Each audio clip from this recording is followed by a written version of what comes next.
بسم الله والصلاة والسلام على رسول الله. إن شاء الله تكونوا كامل بخير وبتمام الصحة والعافية يا رب. ومرحبا بكم دائما في أسرتكم مطبخ حرة الحرارة. اليوم راح نقترح عليكم وصفة رائعة للعيد اللي هي المعمول بطريقة سهلة سريعة واقتصادية وتجي لذيذة جدا وطري يذوب ذوبا في الفم ويخرج كمية مليحة طبعا حسب المول اللي راح تستعملوه. وراح نحشيه إن شاء الله بالغرس أو عجينة التمر. الحشوة هذه يعني زادته بنة على بنة، والمعمول ناجح هو اللي تبقى النقشة تاعو ثابتة والشكل تاعو ما يتبدلش اثناء الطهي.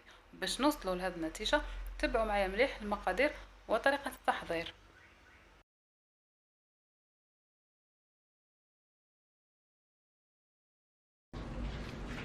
اذا نبداو بسم الله باش نخدموا هذا المعمول. عندنا المقادير التاليه: عندي هنا 250 غرام تاع مارغرين، انا ديما نستعمل الصول، نص كاس حليب بودره، نص كاس زيت، ونص كاس سكر ناعم. هنا عندي 500 غرام فرينه، بيضه، رشه ملح، ورشه ثاني صغيره نتاع خميره الحلويات، وهنا عندي فاني للتنكيه. اول حاجه نبدا بها هي الزبده، لازم تكون درجه حراره الغرفه كما راكم تشوفوا فيها.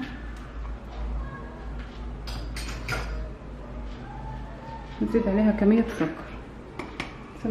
سكر. المفروض انها تكون مغربله، لكن انا ما غربلتهاش. راح نخلطها مليح حتى يتجانسوا المكونين هذا فقط، والسكر هذاك يذوب. نخلطوا غير يندمج برك السكر ويتجانس، ما تعبوش روحنا معاه، لان من بعد كل ما راح نزيدوا مكون راح نخلطوا مليح، يعني معاه راح يذوب هذاك السكر بدون جهد.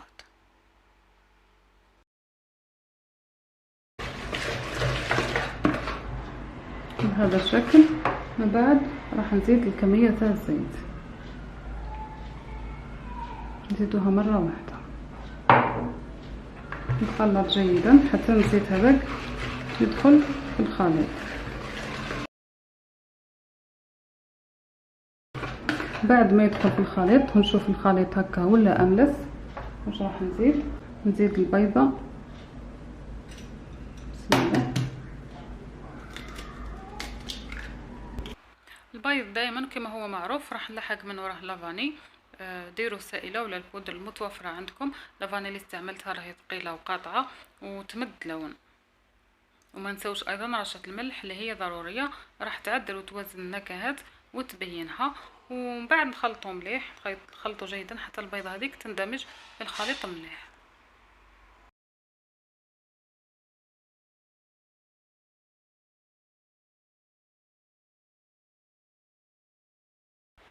بعد ما تندمج جيدا، خاصة البيضة لازم نخلطوها مليح وتندمج وتحصلوا على خليط أملس كيما هذا. راح نزيد الحليب بالبودرة. الحليب البودرة لهنا دوره انه يمد لون جميل للمعمول كما اللي شفتوه في اول الفيديو، ويمد ثاني طعم يعني رائع ليه. ما تحسوش به ياسر، لكن اذا استعملتوا معمول بالحليب وبلا حليب راح تحسوا بالفرق. وفي هذه الوصفة ما تقدروش تعوضوه بالحليب السائل، لانه لازم البودرة. من بعد ما راح نخلطه ايضا حتى يندمج هو ثاني مع كامل المكونات. ومن بعد ما تحصلوا على خليط متجانس واملس كما هكا، راح نبدا نزيد في الفرينه. الفرينه من المفروض اني نزيدها دفعه واحده، لكن فضلت اني نخلي حوالي كاس، لانه هذه الفرينه اول مره نستعملها، يعني ما حبيتش نغامر، ما على باليش اسكو تمتص السوائل ولا لا. خليت هذيك الكميه وراح نخلط ونشوف. ومن المستحسن انكم تستعملوا نوعيه جيده من الفرينه يكون خاص بالحلويات. اللي ما يعرفوش الفرينه الخاصه بالحلويات، كي تهزوا الكيس تاع الفرينه في الأسفل راح تلقاو تي 45 ولا تي 45، معناتها فرينة خاصة بالحلويات. اللي ما لقاوش ولا ما عندهمش، يعني ما توفرتش عندهم، يستعملوا نوع جيد وخلاص. يعني المعمول يحتاج نوعية جيدة تاع فرينة. المهم كي نزيدو الفرينة راح نزيدو معها خميرة الحلويات. ما عطيت لكمش المقادير من الاول، قلت لكم رشة هذه درت ربع ملعقة صغيرة فقط. ما نكثروش، راكم شفتوني درت غير ملعقة صغيرة تاع قهوة، يعني ماهيش تاع حليب، ماهيش الملعقة المتوسطة، الملعقة الصغيرة خلاص. كون تكثروا راح يفزد الشكل تاعها كي تحطوها في الفرن. واكيد هذه نوعيه تاع الحلويات ما نعجنوهاش غير نلمو بالاصابع فقط حتى تشكل عندنا عجينه تكون طريه، ونتاكدوا انه الفرينه دخلت في الخليط كامله. في الاخير دخلت فيها اليد، يعني عجنتها حوالي نصف دقيقه فقط، عجن خفيف يعني ما نضيرش يدي خلاص. واهم حاجه في المعمول انه العجينه تاعو نخليوها طريه، حتى لو انها بنت لكم طريه ياسر خليوها هكاك، لانه العجينه هذه لازم تريح من 5 ل10 دقائق، وفي هذاك الوقت راح تزيد تتماسك اكثر. يعني لو كانت تنشفوها بطريقه عاديه من بعد راح تبسلكم وما تخليكمش تشكلوها.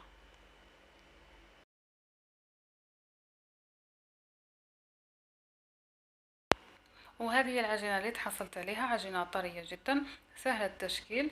درك ما نقدرش نخدم بها، نغطيها ونخليها حوالي 5 ولا 10 دقائق باش تتماسك شويه، ومن بعد تعطيني الطعم باش نشكلها.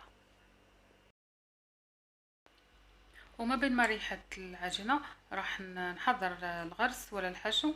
هذا الغرس لقيته عند امها، كان عندها في الثلاجة، يعني كانت عجنته واجد يعني قاضي حاجة. عجنته بشوية مزهر وزيت وشوية قرفة وقرنفل. انا عاودت عجنته برك وزدت شوية زبدة باش يجي بنين. بصح ما تكثروش الزبدة، كنت تكثروا راح تذوب في الفرن وتفزد شكل الحبات. وهذا هو بعد ما عجنته، شوفوا كيفاش طرى. من بعد بديت نشكل فيه كرات، الحجم تاعهم يكون حسب المول اللي راح نستعمله.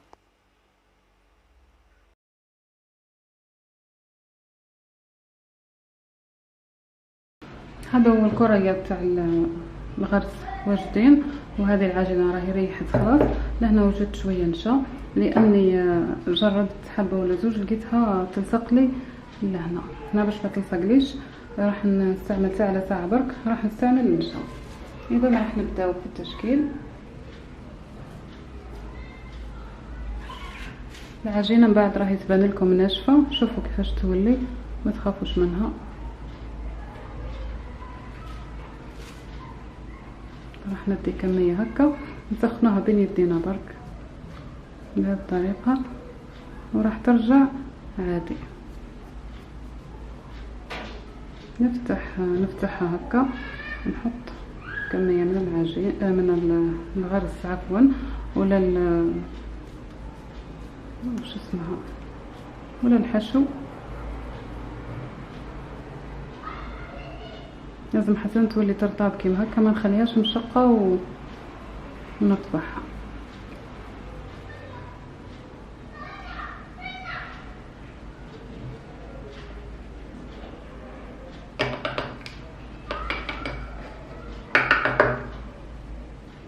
راح نحط العجينه ونحاول نزيرها مليح باش الرشمة هذيك ولا النقشة تتطبع في العجينة.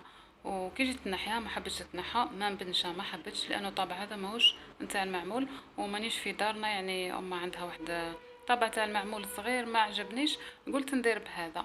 من بعد وليت درت كيس بلاستيكي، ما خرجتليش الرشمه منقوشه مليح كيما حبيت، وليت درت بلاستيك الغذائي شويه لاباس، خرجت رشمه لكن يعني ماهيش كيما بغيتها انا. وباقي الكميه درتها بالطابع الاخر خاص بالمعمول لكنه صغير. بعد نعته لكم نعطيلكم شكل تاعو بعد ما طاب. من بعد دخلته للفرن على نار هادئه، لازم تكون هادئه باه ما يخمرش الداخل، ما يطلعش ياسر وما يتبدل الشكل تاعو وما يتشققش. هو الاكيد يطلع شويه لكن يبقى محافظ على الشكل تاعو. هذا هو الشكل اللي درته معكم. شفتوا كي عطبع خطي تاع المعمول كيفاش تبدل الشكل تاعو، ويعني فسد خلاص، لكن بقى محافظ على نفس الطراوه والهشاشه والبنه. والنصف الثاني هذا هو كي درته بالطبع الخاص بالمعمول. شوفوا كيفاش جا ما شاء الله، بقى محافظ على الشكل تاعو وما هبطش، حتى لو زاد حجمه شويه يبقى كيما راهو. المهم انه يطيب على نار قليله، وما قلت لكمش يعني كي طيبوه من التحت على نار قليله، كي يطيب من التحت شعلوا له من الفوق. اذا عندكم الفور تاعكم يشعل من الفوق وتحت شعلوا له على الجهتين وعلى نار قليله دائما. هنا فتحت لكم حبه كبيره باش تشوفوها، يعني جا روعه ما شاء الله. راح نعاودوا مرة أخرى بإذن الله، وراح نديروا بالحشوة تاع المكسرات تكون اقتصادية إن شاء الله، وراح نصور كل خطوات بإذن الله يا رب.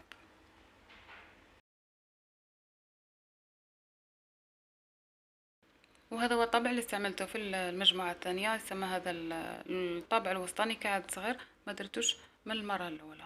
المهم إذا كانت هذه وصفتنا لليوم، أتمنى أنها تعجبكم وتجربوها، صدقوني كل من ذاقها عجبته وطلب المزيد. نقولكم بصحتكم صحة وهنا إن شاء الله، كثروا من اللي جام وانتظروني في وصفات أخرى بإذن الله، والسلام.